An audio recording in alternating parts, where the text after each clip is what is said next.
Хөрс агаарын бохирдлыг бууруулах урт хугацааны шийдэл нь гэр хорооллыг орон сууцшуулах явдлаа. Тэгвэл Сэлб дэд төвийг түшиглэн Скватер дүүргийн 14, Чингэлтэй дүүргийн 14, 18 дугаар хорооны нийт 158 га газрыг цогцоор нь дахин төлөвлөлтөнд хамруулахаар шийдвэрлсэн. Тухайн бүсэд 2206 өрхийн газар багтаж байгаа бөгөөд хөрөнгөний үнэлгээний дүнг танилцуулж зөвшөөрлөх ажил үргэлжилж байна.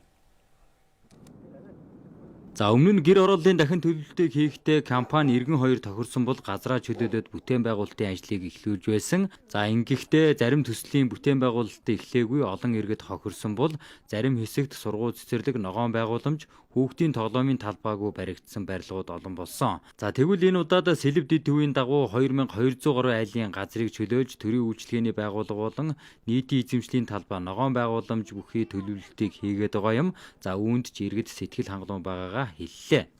Дахин төлөвлөлтийг дэмжиж байгаа. Бичиг баримтын зөрчилтэй айлууд их байна гэдэг чинь таны хувьд бол бас танаа хашаа байшингийн хувьд ямар бичиг баримт зөрчил байна? Манай хувьд л яг энэ барьсан гашаа энэ урдаас хамгийн урдлаас эхлээд ингээ хоошоо гүйгээд явцсан юм лээ. Тэрийг бид нар чи мэдээгүй сайхан л мэдж байгаа. 100% дэмжиж байгаа. Таны хувьд бол энд хэдэн жил арсан сууж байна? 15 жил арсан сууж байна.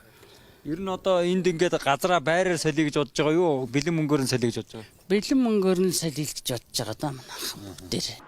За одоогийн байдлаар айл өрхийн хөрөнгийн үнэлгээ хээрийн судалгаа хэмжилтийг 1260 гаруй талбарт буюу 55.8% нь хийсэн байна. За иргэдийн бичиг баримтын бүрдэл дутуугаас хөрөнгийн үнэлгээний зөвшөлдсөх ажил удаашралтай байгааг хэлж байна.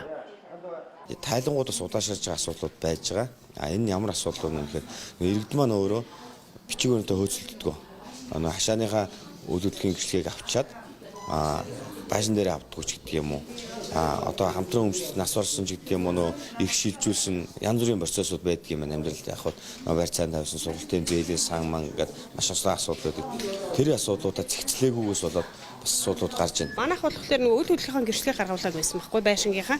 Тэгээд ерөөсөө 7 хоногийн дотор л гаргачихлаа. Ажлын 5 хоногт л гарсан. За дахин төлөвлөлтийг дэмжсэн иргэд газар болон үйл хөдлөхөө бэлэн мөнгөөр бэлэн орон сууцаар аль эсвэл дахин төлөвлөлтөөр баригдсан шинэ орон сууцаар солих сонголтуудаас хийн. За ингэхдээ үйл хөдлөх хөрөнгөд илэгдэл хорогдол тооцохгүйгээр үнэлгээнд оруулах юм байна. Хашаа байшинг бол нэгдүү үнэлж байгаа гэдгийг бол одоо энэ албаныхан хэлж байна. За тухайлбал одоо энэ явган хүний зам тавьсан байна. За хүний гар ороод энд ингээд шигтгэхэд бүтээн байгуулалт хийцэн л бол одоо энийг бол тодорхой хэмжээнд үнэлнэ гэдгийг бол хэлж байгаа юм аа.